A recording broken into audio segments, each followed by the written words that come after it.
மேகதாது அணை விவகாரத்தில் அனைத்துக் கட்சி கூட்டத்தை கூட்ட வேண்டும் என இடதுசாரி கட்சிகள் வலியுறுத்தியுள்ளன.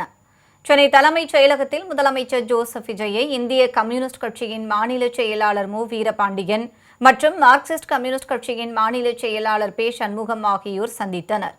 பின்னர் செய்தியாளர்களிடம் பேசிய அவர்கள், ஒன்றிய அரசின் தொழிலாளர் விரோத சட்டங்கள் குறித்து முதலமைச்சருடன் ஆலோசித்ததாக கூறினர்.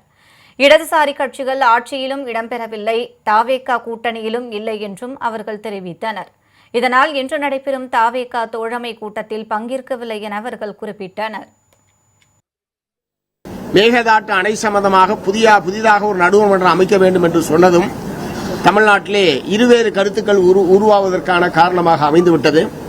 ஆகவே வழக்கமாக இந்த மாதிரியான தீர்மானங்கள் வருவதற்கு முன்பாக அனைத்து கட்சி கூட்டத்தை நடத்தி ஒரு ஒருமித்த கருத்தை ஏற்படுத்தி அதன் அடிப்படையில் தமிழ்நாடு அரசு தன்னுடைய நிலையை வெளிப்படுத்தும் என்பதுதான் இதுவரைக்கும் வழக்கமாக இருந்திருக்கிறது. நடந்தவையாக இருக்கட்டும். இப்போது இப்படிப்பட்ட ஒரு மாறுபட்ட கருத்துக்கள் ஏற்பட்டுவிட்ட சூழ்நிலையில் ஒரு ஒருமித்த காவிரி சம்பந்தமான பிரச்சனையில் ஒருமித்த கருத்தை தமிழகத்தில் ஏற்படுத்துவது என்பது மிக மிக அவசியமான ஒன்று என்பதை நாங்கள் சொல்லியிருக்கிறோம். அதை அவர்கள் ஏற்றுக்கொண்டிருக்கிறார்கள்.